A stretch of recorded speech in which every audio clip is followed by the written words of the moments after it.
Muchas gracias. Ahí ya está grabando. Ok. Bueno, les voy a contar un caso a partir de lo que estábamos diciendo recién, del tema o lema. El tema del lema ya lo pasamos. Pero a partir del tema de la teoría del caso. Es un caso en que la fiscalía acusa por manejo en estado de ebriedad con resultado de muerte. Y el tribunal absuelve. Esto más encima era el hijo de un político, una persona muy famosa, y era que este chico iba manejando ebrio, supuestamente, todo supuestamente, pues yo no doy por hecho nada, pues yo no estuve ahí. Y luego habría atropellado a una persona que estaba en la vía y habría muerto esa persona. Pero supuestamente él iba en estado de ebriedad. Y como el sistema, piensen ustedes, blanco-negro y se acusa por un delito, y el otro delito es distinto, la posibilidad distinta era un cuasi delito de homicidio, que tenía una pena 10 años más baja. Cuasi delito de homicidio, o sea, homicidio culposo, homicidio negligente. Eso está calificado en todos los delitos, en todos los países de nombre distinto, pero siempre tiene una pena más baja, el homicidio negligente, culposo, o cuasi delito. Y claro, la fiscalía pierde el caso y al chico lo absuelve. No recalifica el tribunal, porque era un tribunal de juicio oral, en que simplemente los cargos eran, como les digo, manejo en estado de ebriedad con resultado de muerte. Ok, ya, posibilidad de recalificar a cuasi delito, no. Pues esa es la acusación, es todo o nada. Entonces la acusación de la fiscalía fue poco inteligente. Pero la fiscalía, yo creo que fue, bueno, hay una jugada, dicen mucho una jugada política, no sé, pero yo creo que fue poco inteligente porque quizás debieron haber ido por poco, pero seguro. Quizá el chico hubiera terminado condenado por un homicidio culposo, pero condenado al fin por algo, ¿verdad? Por algo. No absuelto de todo cargo. Y esa es una cuestión que a veces es sensato analizar cuando uno se plantea la teoría del caso. ¿Cuándo es posible o no recalificar? Y hay una fiscalía que llega por peras y se va con nada, es una fiscalía que fracasa. ¿Ya? No es una fiscalía que es inteligente, al contrario. Entonces muchas veces vemos que por querer mucho y por no analizar bien los bemoles del caso, la fiscalía, la fiscalía pide demasiado, ¿ya? Y termina llevándose nada. Y detrás, por cierto, va una víctima absolutamente afectada porque no tuvo nada, ¿cierto? Entonces uno dice, la teoría del caso importa. Importa el análisis que vamos a hacer a continuación, un análisis inteligente. Porque claro, hay, la desinteligencia de un fiscal, detrás de esa desinteligencia, personas que resultan afectadas. Yo nunca me olvido de eso y siempre lo saco a colación. Este es un cuadro sinóptico de la teoría del caso, que, o sea, más que nada una lista, que después lo podemos, una lista que puede ser un cuadro sinóptico de la teoría del caso. Ya, pero antes, vamos a hablar de este cuadro sinóptico, vamos a hablar un poco, vamos a ir por orden mejor. Antes de eso les quiero comentar cuáles creo yo que son las características de una teoría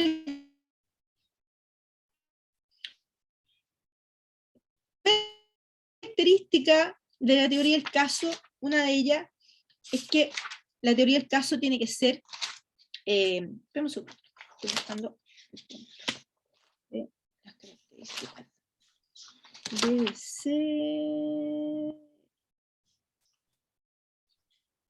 a ver,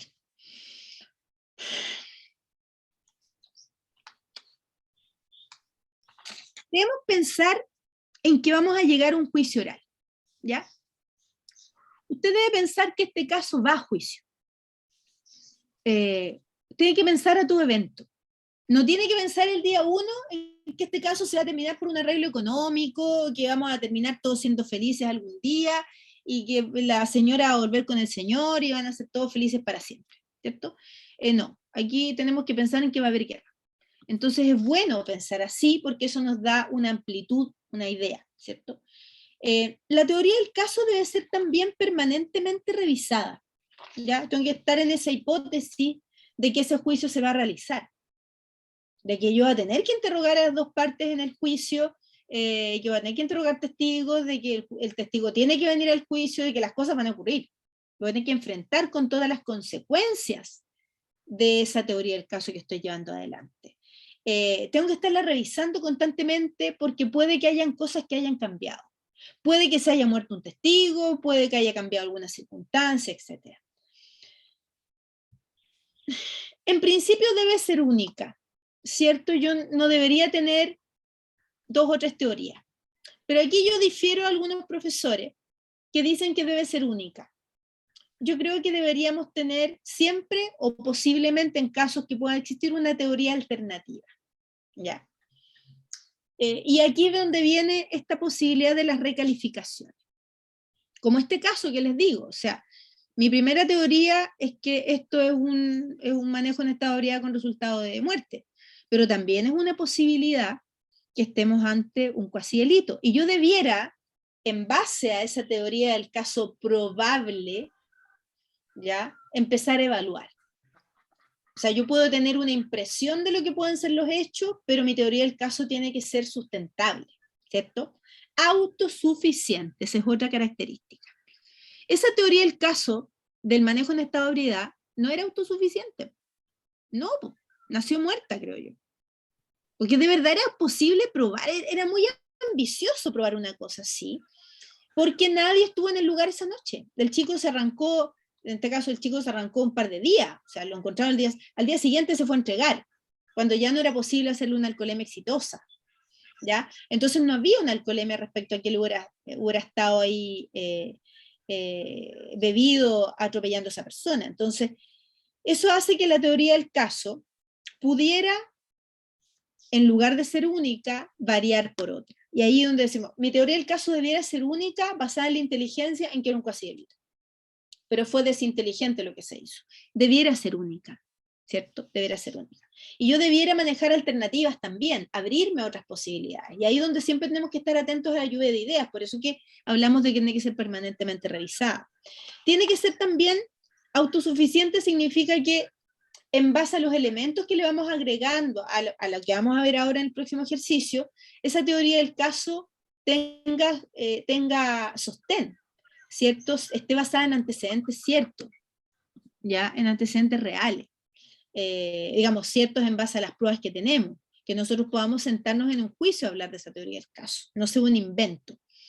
Tiene que ser coherente entre medios de prueba, coherente con la idea de lo que nosotros queremos exponer en un juicio, coherente a la hora de plantear un alegato, no que nos estemos contradiciendo, ¿verdad? Como en este caso que les acabo de relatar.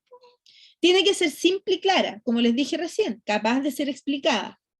Debe ser verosímil también. O sea, verosímil como que no es que, yo he visto casos de violación donde es que me caí arriba de la niña. No, pues no porque uno se cae encima le están echando la culpa de que está violando, otra cosa, ¿cierto? Debe ser breve, sucinta, ser capaz de explicarse en pocas palabras. Flexible en la medida de que yo como ser humano tengo que ser flexible a los cambios que puedan ocurrir. Muchas veces nos encontramos con litigantes tosudos y poco flexibles, y eso habla de una falta de inteligencia emocional, de entender que todo puede cambiar. O sea, hace pocos minutos estábamos conectados a internet, yo no sabía si había ocurrido un temblor, porque Chile, ustedes saben que tiembla cada rato, y yo estaba mirando el vaso de agua que tenía al lado, se está moviendo, ¿no? Estaban ladrando. Cualquier minuto tiembla y se cae todo. Entonces, bueno, ¿cómo el mundo puede cambiar de un segundo a otro? Tenemos que ser flexibles, tenemos que tener la capacidad de pararnos y salir arrancando. Y no por eso morirnos de pena, ¿cierto? Y en la teoría del caso también. Tenemos que ser capaces de entender que todo puede cambiar, que puede aparecer un testigo que diga, yo lo vi todo. Y yo tengo que ser capaz de decir, imposible. No, tengo que ser capaz de decir, muchas gracias. Eso es ser flexible, ¿cierto? Si, a ver, venga, vamos a conversar, ¿cierto? Y flexibilizar mi teoría del caso conforme a los ingredientes que tengo para cocinarla, ¿verdad? Debe permitir adoptar decisiones antes del juicio oral y poder justificarlas. Yo puedo decir, mira, tenemos que hacer un abreviado aquí. Yo creo que no nos conviene ir a juicio, porque si te vas a un juicio, chiquillo, te van a hacer, te van a destruir, o sea, en un juicio te van a dar 50 años, 20 años. En cambio, en un abreviado, lo más probable es que te den 7 años, 6 años. Vámonos al abreviado. ¿Ya? O sea, a ver, un joven que yo estoy defendiendo ahora, dígame, a ver, en un juicio, porque tú mismo te declaraste que estabas ahí, todos te vieron, no vas a poder decir que tú eres absolutamente inocente porque no estabas ahí. Y eso significa que alguna pena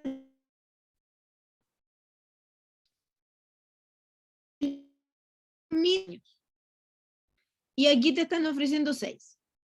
En un juicio, la pena podría ir desde los 5 y 1 a los 20. ¿Vas a ir a arriesgarte que te den 12, 13, 14, 15, 10, 9, 8, 7? ¿O te vas seguro con 6 para tu casa? Porque al juicio no vas a ir a jugar por la inocencia. O sea, si tú me dices, voy a ir a jugar porque yo no tenía nada que ver con esto, era absolutamente inocente y yo no estuve ahí, perfecto, vamos, yo misma pongo la cara y voy. Pero cuando uno ve que la persona no entiende para qué son los juicios y piensan que los juicios son un póker, ¿cierto? Voy a jugar, a probar suerte.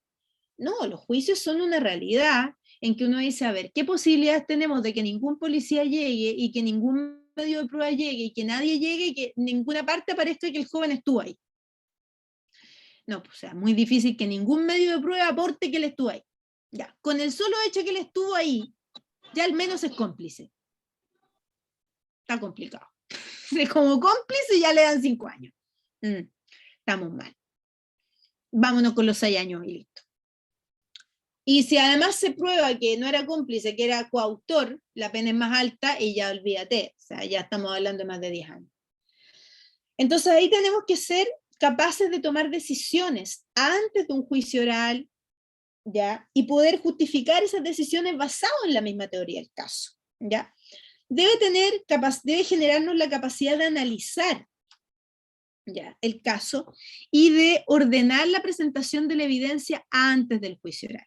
Nosotros, ¿qué nos permite la teoría del caso? Ordenar la elección y la presentación de la evidencia, de lo que estamos viendo en este curso, que es la preparación y la obtención de los medios de prueba, ¿verdad? Y ahora vamos a pasar a lo que les quería contar. ¿Qué es lo que nosotros debemos sacar como conclusión de la clase de hoy? Que lo primero que tenemos que obtener en un caso, para poder tener una teoría del caso, ¿cierto?, que tenga suficiencia jurídica, que sea un análisis estratégico de las pruebas mías y de la contraria, porque eso es la teoría del caso. Tengo la mía y la teoría del caso, la contraria, y las pongo en la mesa. Esto es jugar ajedrez. Yo pongo las piezas blancas, las piezas negras. Y digo, oh my God.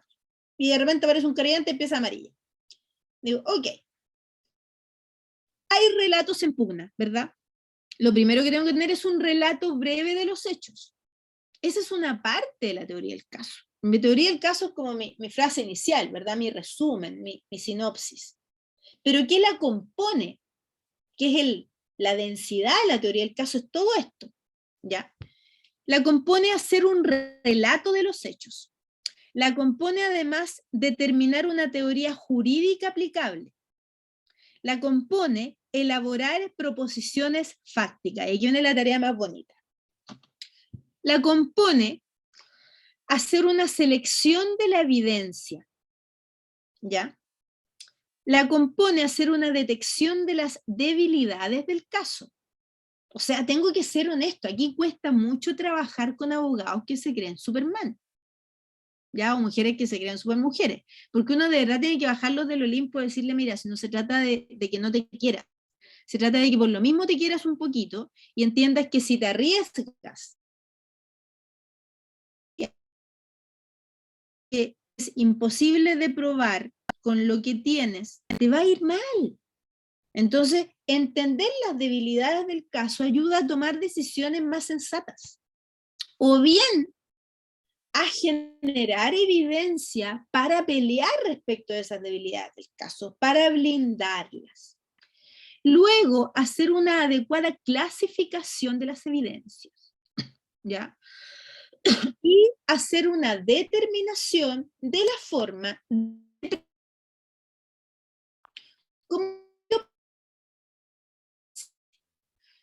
¿cuál es la forma que yo voy a usar para presentar la evidencia? ¿Cuál va a ser mi estilo en eso? ¿ya? Eso lo van a ver ya en etapa de juicio, pero yo les voy a dar algunos tips que les van a servir para tomar decisiones respecto a la producción de pruebas, ¿ya? ¿Cómo yo voy a sentar las bases en la presentación de mi evidencia? ¿Ya? ¿Entienden estos puntos? ¿Tienen dudas? ¿Les hace sentido?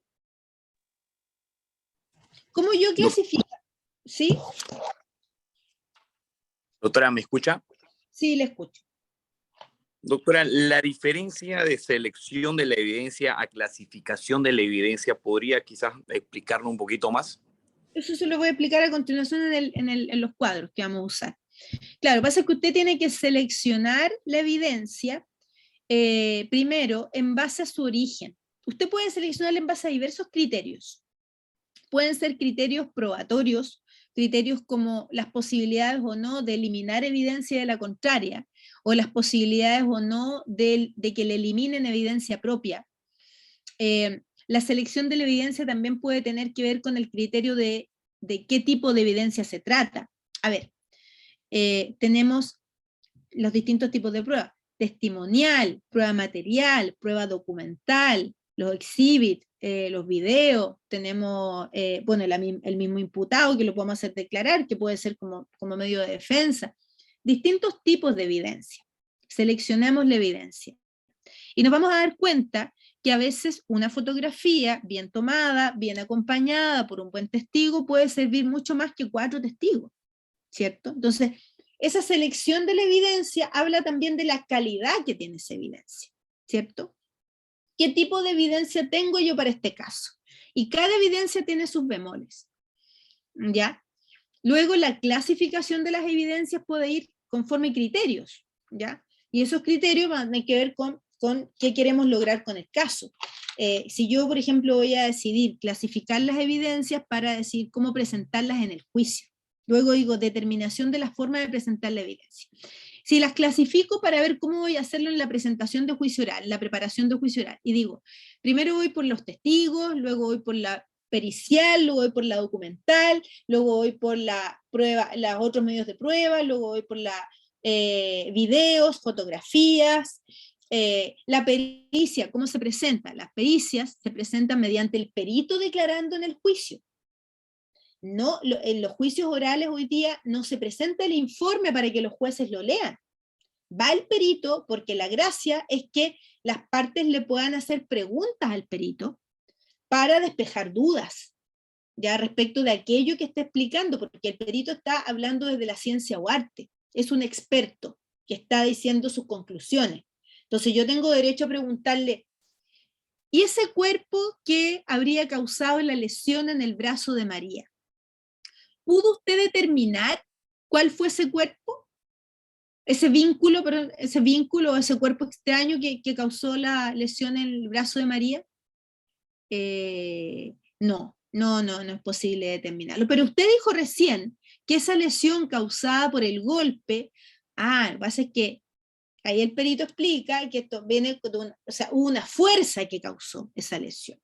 Ok, entonces usted habla de un vínculo que con fuerza le causa una lesión a otra persona, ¿cierto? Hablemos de la fuerza. O sea, ¿tuvo que ser impulsado por alguien o algo?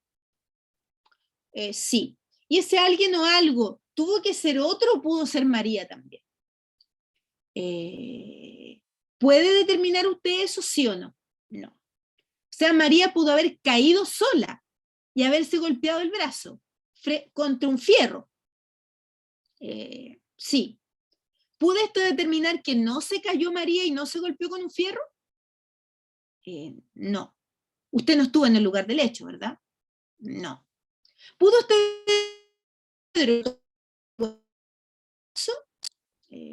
no. No, pero en la anamnesis me va a decir el perito, pero en la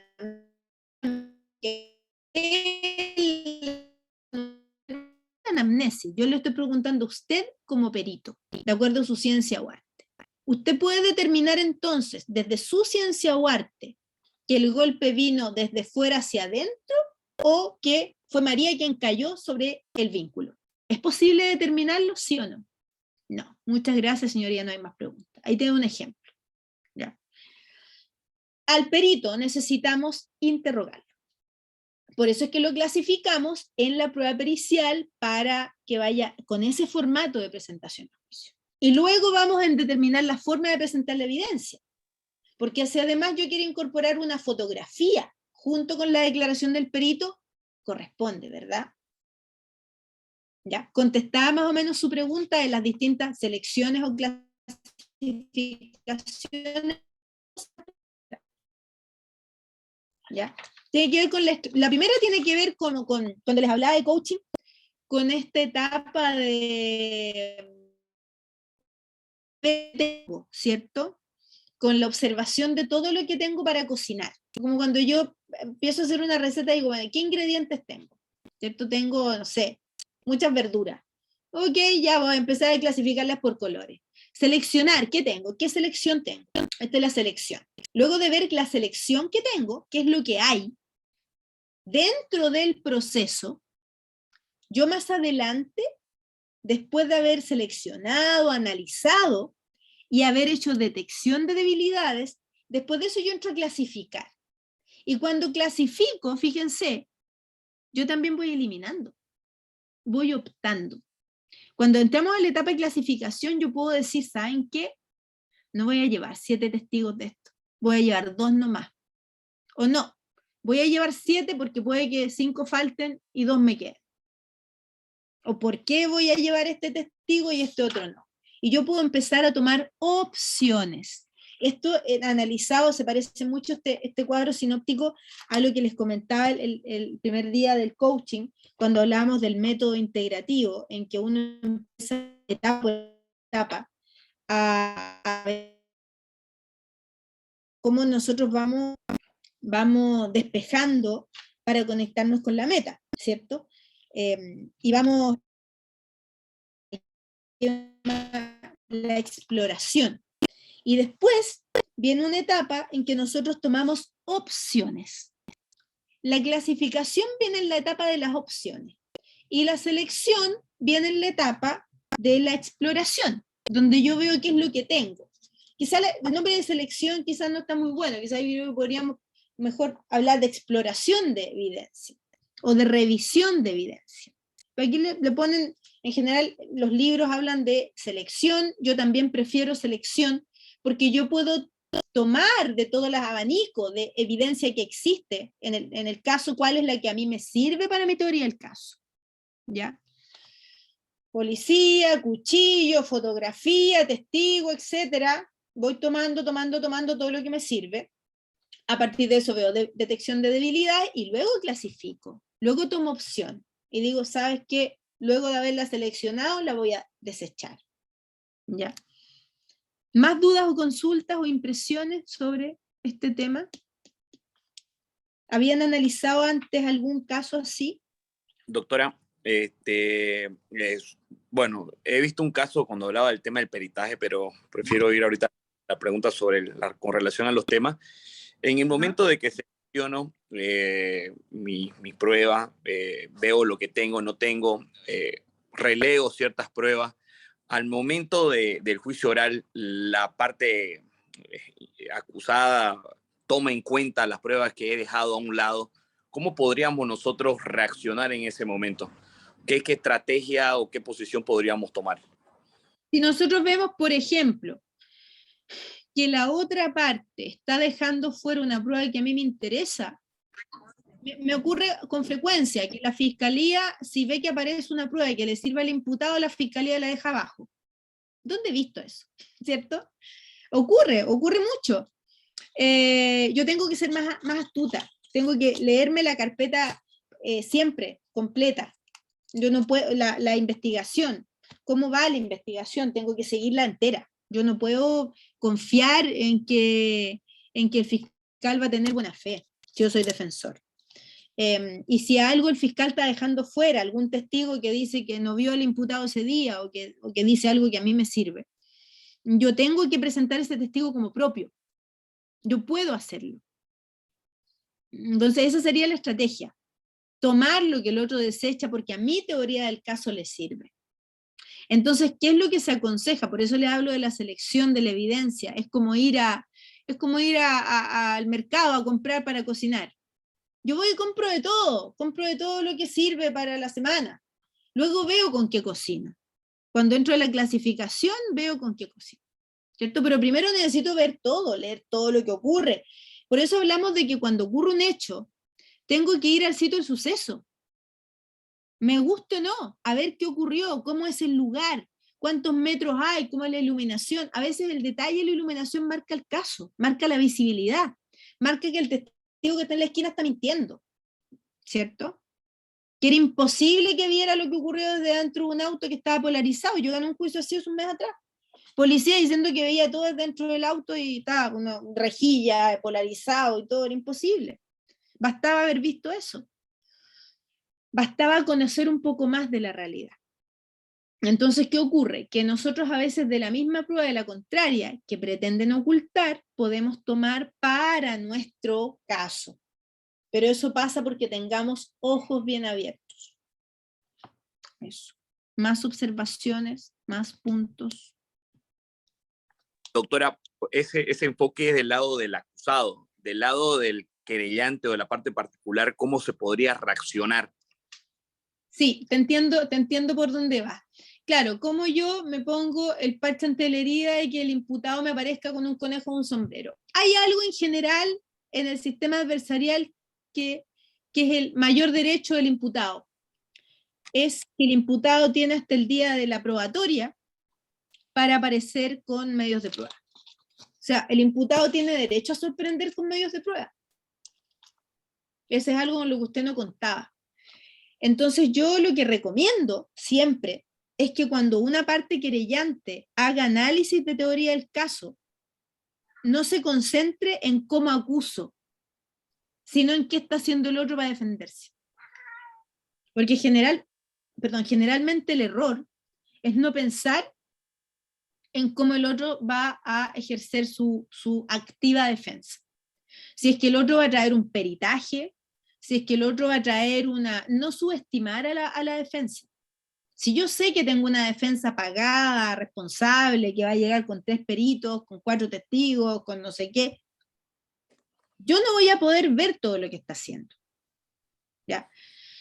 En materia civil en Estados Unidos está el discovery de prueba que permite ir descubriendo del otro, ir pidiendo que el otro me muestre lo que tenga. En materia penal no. Y ese es no digo un defecto, es una garantía del imputado. Quizás lejos la única verdadera garantía que tiene el imputado. El guardarse su prueba hasta la preparación del juicio. Al menos el nombre de sus testigos. Pueden los testigos no haber declarado en la fiscalía hasta el día del juicio. En general, en todos los sistemas es así. Y yo puedo llegar con mis testigos el día del juicio. Y no hayan declarado en la fiscalía. Y los presento como medio de prueba el día del juicio. Los peritajes también. No hay esa obligación de descubrir mi prueba antes. Y eso es un derecho de la defensa. Ahora, les vuelvo a decir, cuando usted trabaja bien la lluvia de ideas y ve las debilidades del caso, usted analiza también lo que puede estar haciendo su contrario. Si usted hace ese trabajo, lo más probable es que poder incluso adelantarse a la labor probatoria que puedan hacer los otros. Ahora, ¿cómo podría usted, desde el punto de vista del querellante, oponerse a la presentación de medios de prueba? Fíjense que hay garantías de la víctima, ¿ya? Hay garantías, derechos de la víctima también. Está el derecho de la honra, están en general todos los derechos humanos, y yo siento que se alega poco eso, porque a veces llegan los querellantes, llegan las defensas, con medios de prueba bastante violentos en contra de las víctimas, o llegan las defensas con medios de prueba sorpresa, que no permiten hacer un análisis de la contraria como lo que están presentando. Y usted, lo que debiera hacer usted en caso de que le presenten peritajes, por ejemplo, es que usted, sus peritos, ¿ya? Usted puede asesorarse con peritos para interrogar mejor, contrainterrogar mejor a los peritos de la contraria.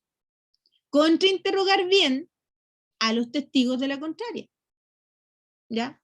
asumir un rol activo como defensor de su teoría del caso. Los fiscales son malos para contrainterrogar y los querellantes también. Porque no están acostumbrados a que las defensas traigan muchos testigos, muchos peritos. Y hay técnicas de contrainterrogación, como les decía en la primera clase, que tienen un sentido. O cómo interrogar a un perito. Lo esencial cuando interroga a un perito, fíjate, es desacreditarlo.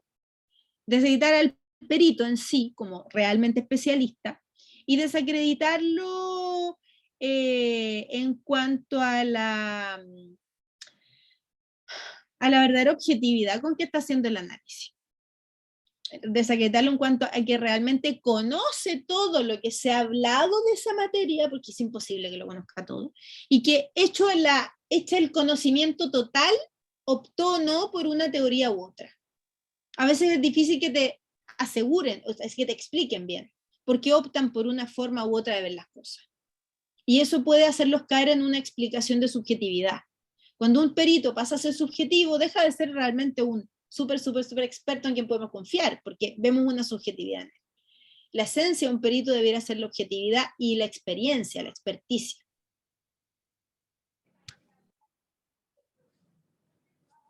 ¿Más preguntas? Doctora, con relación a los peritajes, eso iba mi pregunta, pero quería avanzar más adelante, pero me la deja ahí picando. Tengo un caso de feminicidio en la cual han traído un peritaje psicológico de una persona que ha cometido feminicidio, un varón, y en el peritaje es una junta de psiquiatras, son 3 los psiquiatras, determinan de que a tal fecha, a tal hora, en tal año, la persona, el feminicida, se encontraba en un estado psicótico. En primera instancia, yo pretendía que se llame a un interrogatorio, pero ahorita, haciendo el interrogatorio a lo de la Junta, se podría hacer un interrogatorio a cada uno de los integrantes de la Junta Médica. Usted quizás ha visto en algún momento eso, que se le da a los 3, por si existe cierta contradicción en el procedimiento que ellos han utilizado, ¿no? Porque la base, ahí me cambió toda la teoría del caso. Este informe de peritaje sale allá por aperturarse el juicio. Lo que pasa Y ahí me cambió todo, ¿no? Que le ponen la hora, la fecha y el año en el momento que él se encontraba psicótico, digamos, ¿no? Y obviamente ponen sus metodologías que han utilizado. Para mí sería determinante interrogarlo a los 3 para ver si existe cierta coincidencia, ¿no? Y manejar, obviamente, con las preguntas en el interrogatorio. O sea, lo que tú quieres en el fondo es manejar un buen interrogatorio de esos peritos para determinar que ellos manipularon la información. Exactamente, porque mi duda está de cómo pueden determinar, si evidentemente es una ciencia y utilizan sus métodos, cómo pueden determinar la hora, el año y la fecha en el momento en el cual él estaba psicótico. Este hecho ocurrió hace 2 años y en el informe, en sus conclusiones, se determina que en fecha 11 de octubre del 2020 a las horas 10 a.m., el señor fulano de tal se encontraba en un estado psicótico. No, ahí me parece que quizás han cometido un error y quisiera, como es una junta psiquiátrica en un solo informe, interrogarlo a cada uno de manera individual. Claro, lo que pasa es que en el juicio oral tú vas a tener efectivamente la posibilidad de interrogarlos de manera individual. Entonces quizás sería importante que ese interrogatorio lo prepararas muy bien. Yo te recomendaría que tú como abogado, yo lo hago también, te asesores con un psicóloga experto en esa circunstancia. Y que ese psicólogo te enseñe qué y cómo preguntar. No sería mi consejo. Yo trabajo... Perdón, doctora, o tal vez conseguir otro perito, ¿no? Porque hubo un caso acá, por ejemplo, de Eurocrono, ¿no? Que los peritos de balística indicaron, ¿no? Que en realidad quien había disparado a la víctima había sido el asaltante, pero trajeron a un perito de Estados Unidos, el cual determinó que la bala fue disparada por la policía. Lamentablemente estos casos, pues aquí son muy caros, doctora, porque traer un perito, estamos hablando de casi $2,000, ¿no? Sí, no Pero mucho.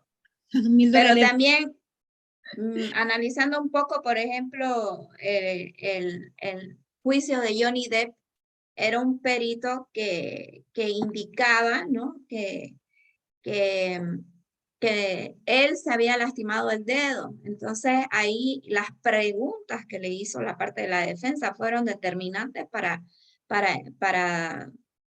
saber que no había sido así, que él no se había lastimado el dedo. Entonces ahí también podrías aplicarlo, compañero, ¿no? El tema de elaborar buenas preguntas, porque del solo hecho de decir el año, la hora, si este caso ha sido hace 2 años atrás, ¿por qué tienen tanta certeza de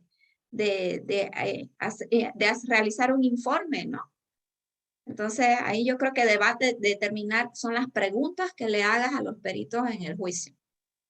Sí, yo recomiendo 2 cosas. Aquí recomiendo jugar a la segura. Esto es lo que estamos haciendo ahora, por ejemplo, a partir de los casos de ustedes, es detección de debilidades del caso. Doctora. Y a partir de eso, estamos detectando la debilidad y pensando cómo podemos abordarla. ¿Ya? Y yo creo que la forma de abordarla tiene que ser doble, que puede ser tener otro perito y también prepararse con peritos. El litigante que va a meterse en temas de delitos sexuales tiene que hablar con peritos especializados, porque uno, para hacer preguntas, no tiene que ser perito, tiene que saber qué preguntar. Doctora, sí, disculpe, una pregunta, doctora. Sí. Con relación al caso que planteaba el colega Mauricio, sobre interrogar a los evaluadores que hicieron el informe psicológico, la vía ideal no sería solicitar un metaperitaje a ese informe que elaboraron, si hay dudas acerca de los procedimientos metodológicos que se utilizaron para realizarlo, en lugar de un interrogatorio, digamos. Porque al fin de cuentas, quienes van a cuestionar tienen que ser especialistas, ¿cierto? Sí, mira, vamos a avanzar hacia ese camino en algún momento, porque de hecho yo trabajo bastante con metaperitaje, ¿ya? La metapericia lo que viene es a atacar el método con el que trabajó quien emite un peritaje. Entonces tú tienes que saber cuál es ese método y de alguna manera también decir por qué las conclusiones basadas en un método errado, ¿ya? O en un método bueno pero mal aplicado, no sirven para poder aclarar este caso. Te voy a poner un ejemplo. Determinar en este caso como conclusión, o sea, se han directo a las conclusiones, que la persona a tal día, a tal hora estaba lúcido, o tal día, a tal hora estaba perturbado. Entonces yo te digo, ya, pero lo que pasa es que no es posible hacer esa determinación en esos términos, nadie la hace, ya es imposible. O también podríamos decir, mira, esa determinación forma que está expresada está con un error de metodología para ser emitida. Entonces yo podría irme a la metodología, pero fíjate que va a haber un momento en que tú vas a tener que interrogar a ese perito. Y va a haber otro momento en que tú vas a poder presentar una metapericia, cuando viene el descargo de la prueba de la defensa. Son 2 momentos distintos. Aquí les pongo un ejemplo. En este caso que les comentaba hace unos minutos atrás, este que tengo acá, que tengo la preparatoria de juicio mañana, tengo tengo una pericia psicológica, un caso de violación, tengo una pericia psicológica, análisis psicológico de la persona del acusado, tengo informe pericial psicológico, análisis de parámetros de validez y metodológico, una metapericia, y tengo otra metapericia.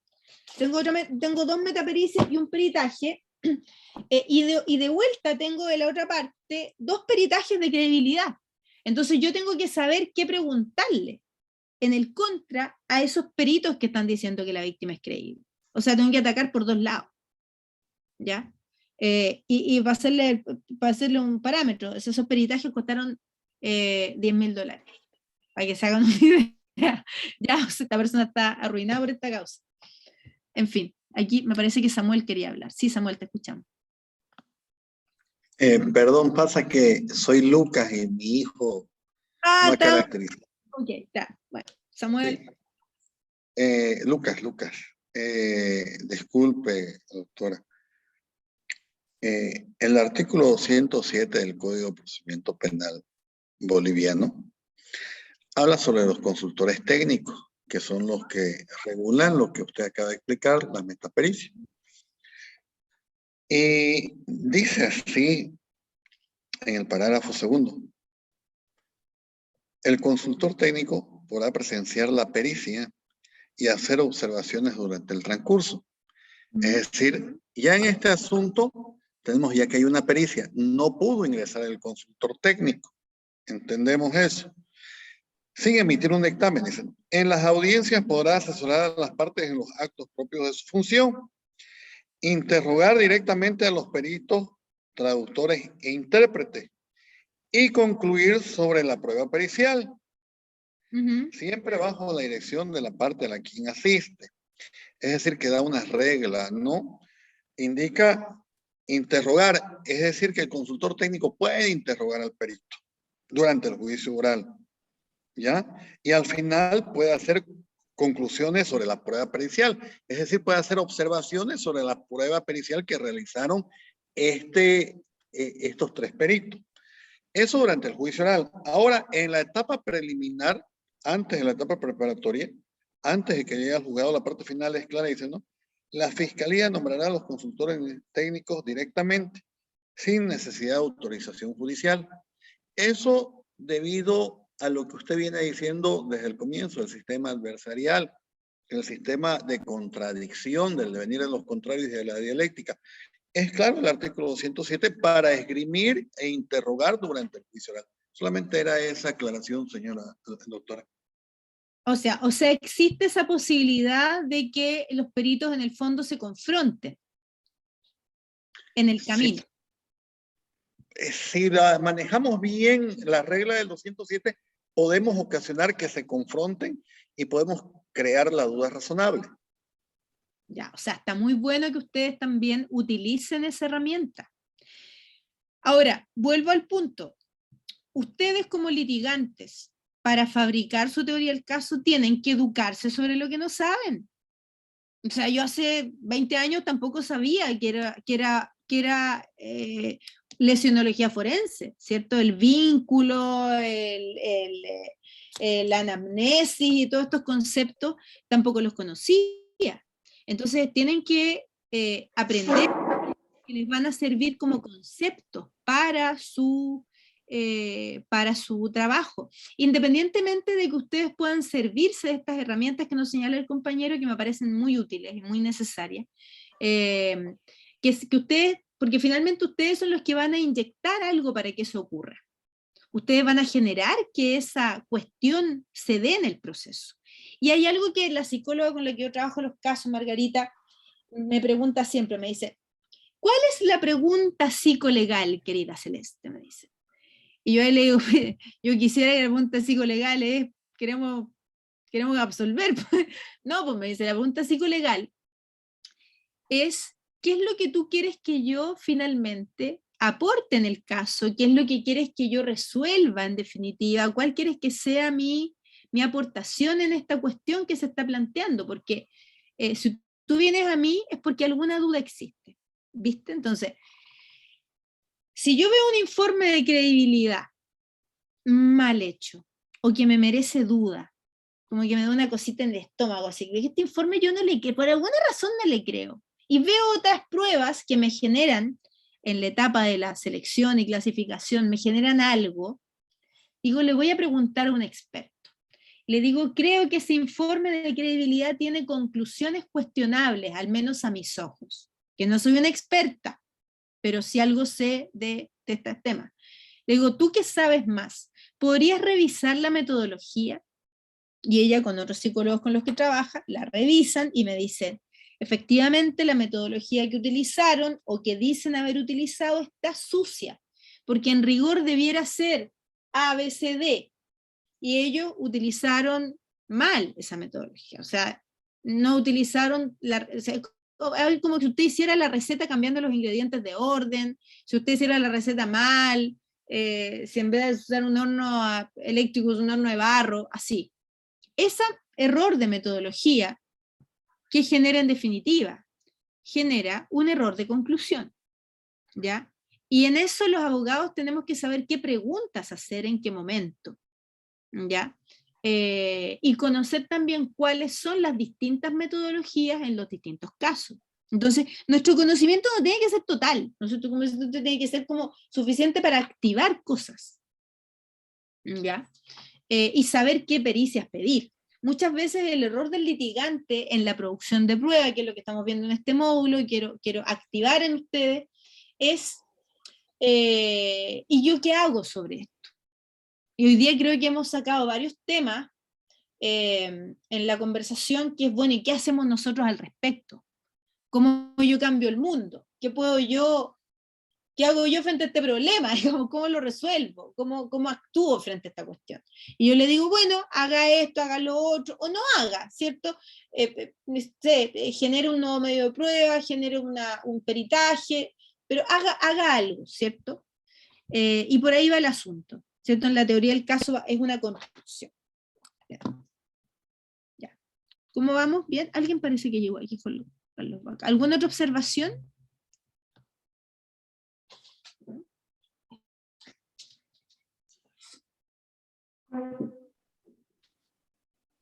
Sí, no, o sí. Ya, ok. Licenciada, buenas noches. Una preguntita, una duda. Están hablando solamente contra el interrogatorio y contra peritos. Tengo una duda, ¿no se podría hacer también bajo el recurso de impugnación y proponer nuevo perito? Claro, pero eso también forma parte de su teoría del caso. ¿Qué alternativas va a tomar usted respecto del caso? Si usted dice, voy a impugnar ese perito, voy a pedir otro. Pero aunque usted lo impugne, tiene que hacerlo oportunamente. Por eso es que es muy importante que usted, en el momento de la selección de medios de prueba, estamos hablando de distintos momentos del caso. Cuando hablamos de selección, estamos hablando de que vamos a tomar todo lo que hay, ¿cierto? ¿En qué momento el fiscal decide qué perito va a usar? El fiscal es libre de usar perito, de ordenar que tal o cual perito actúa en el caso, ¿verdad? ¿Qué poder tiene usted sobre eso? O sea, ¿qué poder tiene usted para decir fiscal cambia el perito? ¿Tiene verdadero poder o no lo tiene? Es una cuestión interesante, ¿eh? Licenciada, al momento de impugnar, como usted hablaba que hay que hacerse respaldar o tener conocimiento preguntando a otro perito, ¿no? Sobre las técnicas o los métodos que se han usado. O sea, al momento de hacer la impugnación tendríamos que respaldar nuestra impugnación con alguna prueba para así nos la puedan dar y podamos ofrecer otro perito. Yo la verdad es que también les recomendaría otra cosa. El gran error de los litigantes es actuar temerariamente y mostrar mucho sus cartas.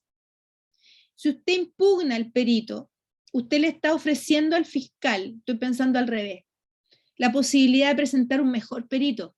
¿A usted le sirve que el fiscal presente al mejor perito de todos para que de verdad demuestre que la víctima es creíble?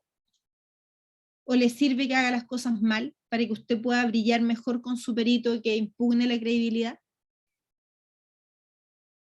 Licenciada, al momento de impugnar yo tendría que proponer un nuevo peritaje, por ende también tendría que proponer un perito. Claro, y cuando proponga usted al perito, ¿usted cree que va a haber acuerdo con el fiscal de proponer un perito que sea imparcial y de mejor calidad? Estoy pensando en un caso de violación, en que la víctima es la mentirosa, ¿ya? Y los peritos suelen siempre creerles porque utilizan mala metodología para determinar posibles psicopatías, ¿ya? Que generan que las víctimas a veces mientan. Insisto, no son malas personas, son a veces personas que están afectadas psicológicamente y que caen en las mentiras por ganancias secundarias. Si el perito aquel que usted va a proponer no tiene la capacidad ni va a utilizar una metodología en que investigue las posibles ganancias secundarias, tampoco le sirve ese segundo perito. Pero usted estaría validando que esa segunda opinión sea mejor que la anterior. Y al final, después de una segunda opinión, nadie le va a creer que la segunda también era mala. Entonces ahí es bueno tomar una decisión. Entonces, ¿a usted le conviene ir por esa segunda oferta fiscal de otro peritaje, digamos, fiscal en el sentido de que finalmente va a contar con los peritos del sistema público, que son la misma lista que todos conocemos. La lista que le están ofreciendo, quizá la pregunta es otra. La lista que hay para elegir, ¿mejora el método? ¿Sí o no? Porque si la lista que le están ofreciendo no va a mejorar la metodología, nos vamos a juicio. Y llegamos con un metaperitaje de alguien que sí sea un sistema privado y que haga las cosas mejor. No sé, ¿me expliqué o me estoy perdiendo de la pregunta?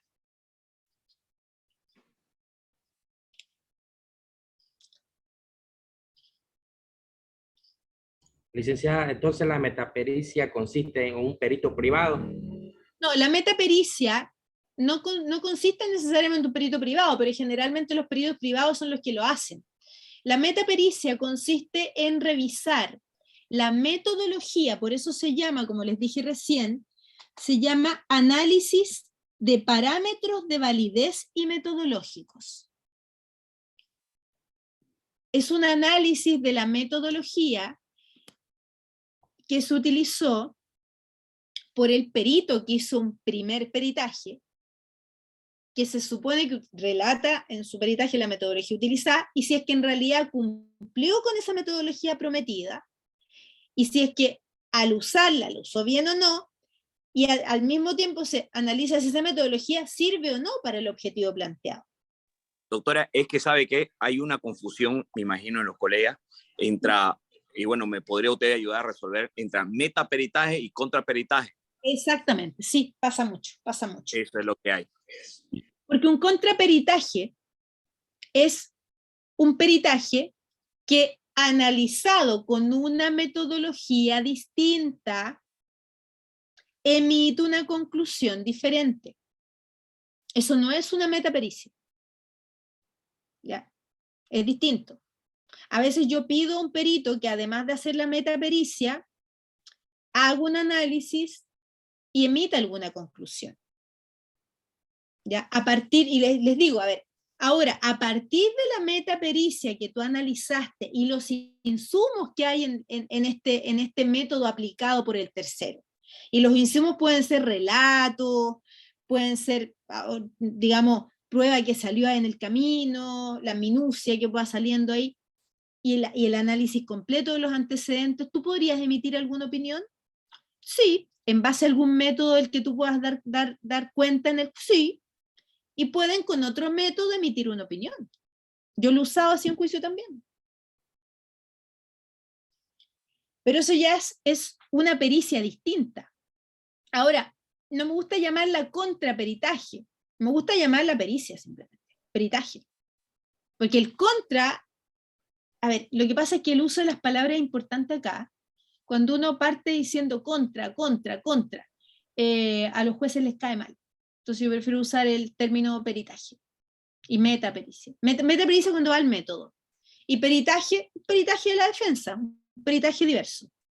Ahora, el problema que tiene la defensa siempre es que la defensa muchas veces no puede acceder a la víctima, para que la víctima se someta a un peritaje con los peritos de la defensa.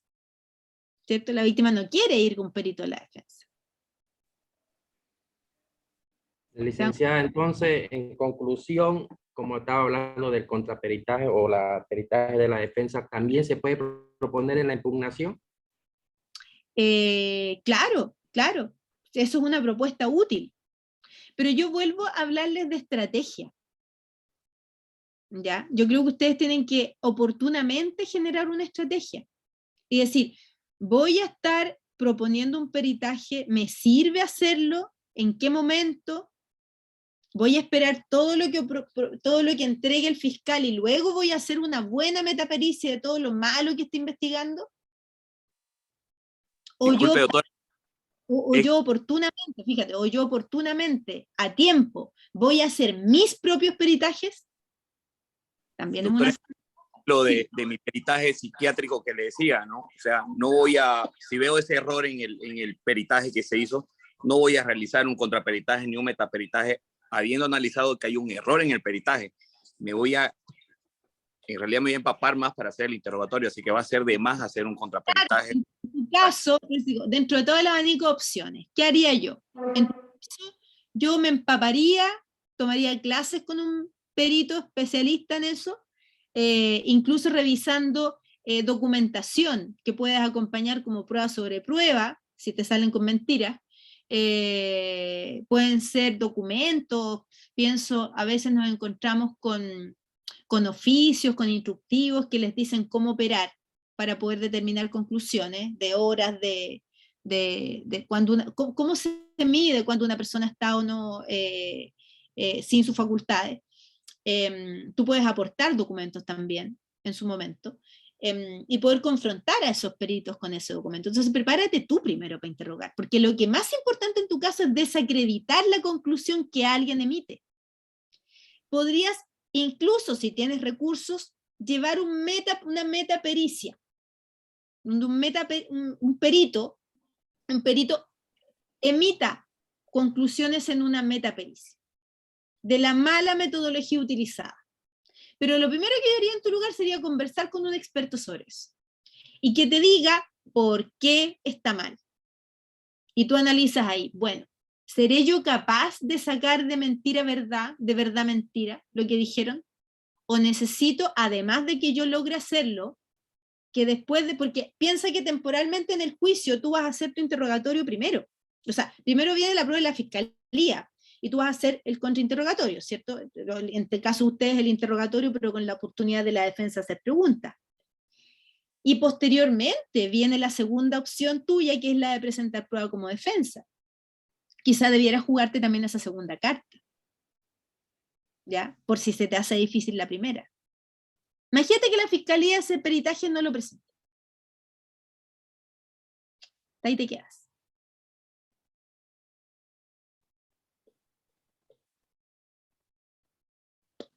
En fin. Entonces lo importante que creo que están empezando a desarrollar la capacidad de crear una estrategia. ¿Ya? Y estos puntos que vimos hoy día, ya vamos a volver a compartir pantalla para repasarlo. ¿Qué es? ¿Qué es? Relato de los hechos, ¿cierto? O sea, de todo lo que ocurra, relato de los hechos. Después, determinar la teoría jurídica aplicable, ¿cierto? Después, la elaboración de proposiciones fácticas. Después, la selección de la evidencia, que así, en términos coloquiales y más simples, digo, es como ir a comprar al mercado. Yo voy y digo, ¿qué tengo? ¿Qué hay? Abrir el refrigerador, ¿qué tengo para cocinar? ¿Cierto? ¿Qué hay para cocinar este caso? Abro la carpeta fiscal, ¿qué es todo lo que hay? Selección de la evidencia. Y ahí empiezo a mirar el abanico de posibilidades, ¿cierto? Como le dije, Lucas estaba con... Ya. Luego viene la detección de debilidades del caso.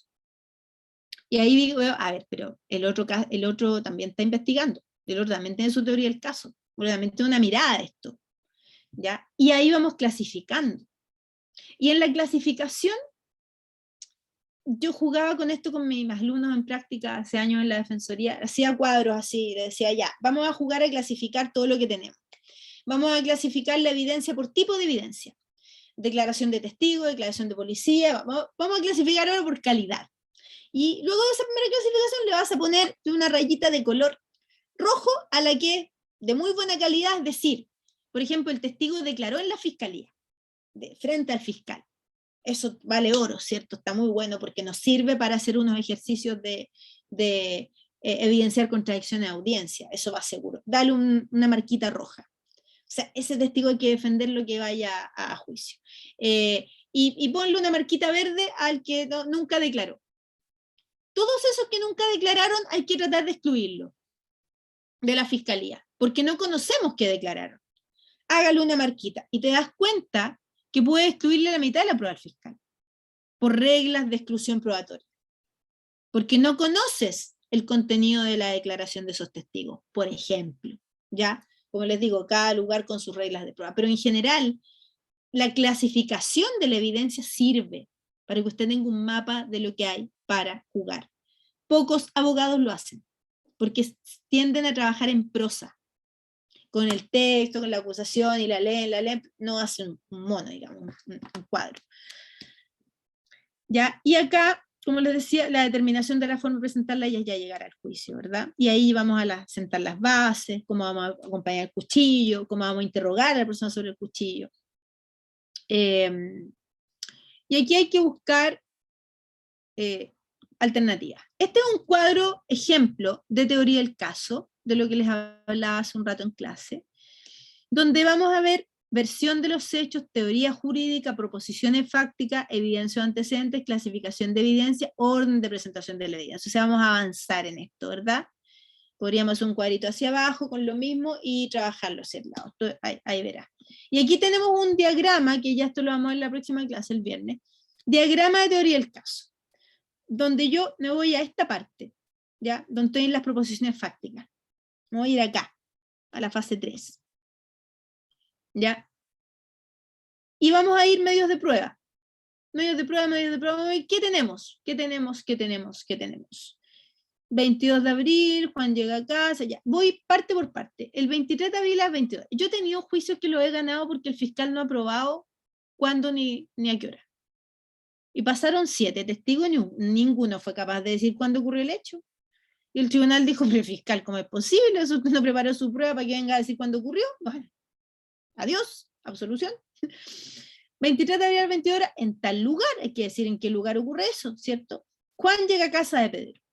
¿Dónde queda la casa de Pedro? Ahí se aporta el antecedente, con cuchillo. Y si alguien dice que no llegó con cuchillo, no, andaba con un pantalón corto que no tenía bolsillo, no había dónde meter un cuchillo.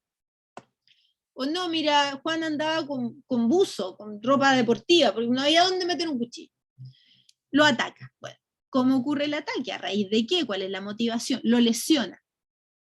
Ya, porque una cosa es atacar, puede ser en defensa o no, lesionarte es otra cosa, y lo mata. La consecuencia de muerte es otra cosa, ¿cierto? ¿Ya? La consecuencia de la muerte y la causa de muerte también merece su análisis, ¿verdad? Lo mata. ¿Qué tenemos como medios de prueba? Tenemos policías, tenemos testigos, un testigo de oída, el arma. Empezamos a despejar aquí. Esto es lluvia de ideas. Después ordenamos, ¿cierto? Primero ordenamos, esta es selección. Y aquí tenemos otro ejemplo donde no vamos, medios de prueba. Este otro diagrama distinto, también por ordenar. Vamos a trabajar con más diagramas en la próxima clase, voy a traer 3 más para que vean. Medio de prueba, policía. ¿Dónde está el policía?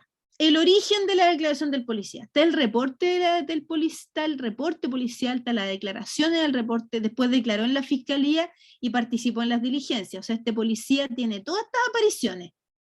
Y habrá policía 3 o policía 4, que no está en ni una parte.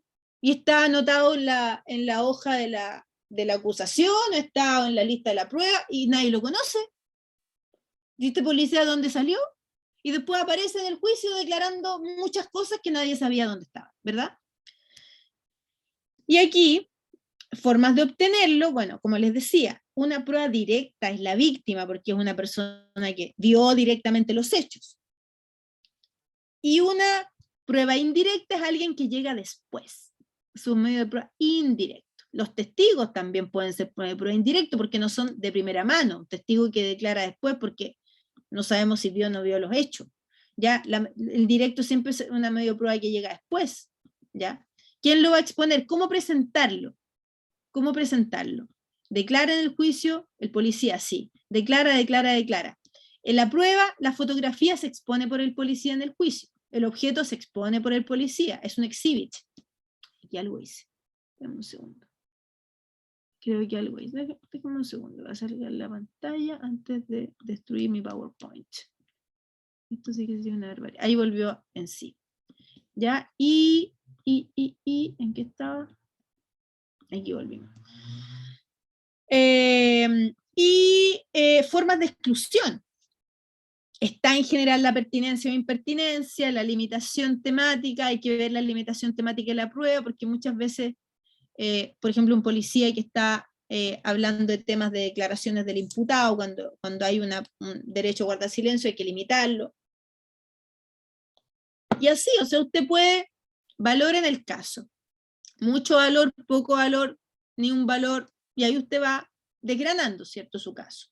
Juguemos a la lluvia de ideas, el tema del lema lo vamos a ver también, eso ya voy a quedar para la próxima clase y les voy a aportar más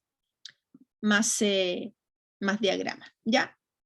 Lo que vamos a hacer en la próxima clase ya es ordenar más una teoría del caso. Quiero que sean bien honestos conmigo. ¿Tienen tiempo de leer un caso de unas 20 páginas, sí o no? Para mandarle un caso. Aquí quiero elegir el caso porque le voy a preguntar a Fabri si quiere trabajar con ese caso. Ah, usted lo va a mandar, doctora, el caso. Y me gustaría que ver si Fabri quiere trabajar con ese caso o si va a trabajar con otro. De pronto sería útil que trabajáramos con un caso los dos porque ahí él puede jugar con esa misma, con el fruto de ese mismo caso. No sé si él tiene alguno, lo voy a ver con él. Yo podría leerlo, doctora, no habría problema. ¿Para cuándo sería la lectura? Disculpe, licenciada. Para la clase el viernes. Si mejor lo da el viernes para que lo podamos leer hasta el miércoles.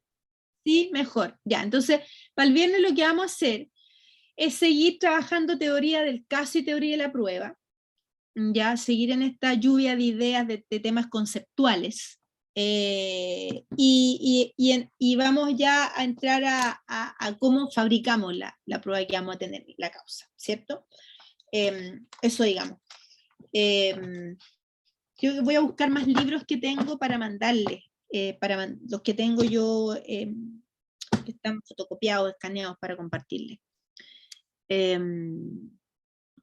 Eso, dudas, consultas, preguntas. Doctora, buenas noches. Sí. Ese cuadro que nos acaba de mostrar, esos cuadros en el cual demostraba usted su relación fáctica, teoría del hecho, sus pruebas, ¿será que nos los puede facilitar para que los podamos ver y ir estudiando? Pasar la próxima clase, ahora les alcancé a mostrar un poco porque les voy a compartir más cuadros. Hay otro que les tengo que compartir, lo tengo en otro PowerPoint que es más completo, que está que es como más paso a paso, ¿ya? Les mostré un poquito ahí, ¿ya? Pero después lo que tienen que hacer ustedes es el caso que les voy a pasar. Si no es que ustedes digan, me llevo el molde, me lo llevo. No, yo lo voy a hacer que lo apliquen. Y si nos los puede, doctora, perdón, y si nos los puede pasar ese caso que no esté, y al otro día ya, a la otra clase el día miércoles. Edwin, escúchame una cosa. Yo les voy a pasar los cuadros, no se preocupen, se los voy a pasar porque es parte del curso, ¿ya? Pero no se los voy a pasar solamente porque ustedes quieren llevárselos para trabajarlo en sus casos, no, los van a trabajar con un caso práctico, yo los voy a calificar por el trabajo que hagan, en base al caso que les voy a pasar, y a cómo van a llenar el cuadro con el caso que vamos a trabajar. Entonces van a trabajar en base a ese. Hacer la tarea que mandé para la próxima semana, que se las voy a dar el viernes para que la hagan para el próximo miércoles, para ir evaluándolo. Entonces esos cuadros ustedes los van a poder usar después en sus casos también, y les van a servir muchísimo. Les aseguro que les van a ordenar les van a dar el mapa. Así que no se preocupen, yo les voy a compartir eso.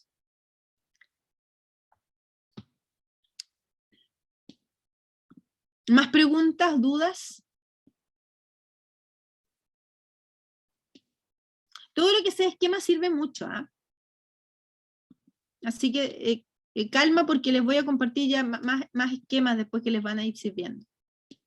Lo importante es que, a ver, en algún momento del año pasado, cuando hice clase aquí también, les pedí que aplicaran algunas cosas a los casos que ustedes estaban trabajando. Entonces después al mostrar la tarea en clase era un poco complejo, así que ahora decidí que mejor vamos a trabajar todos con un mismo caso.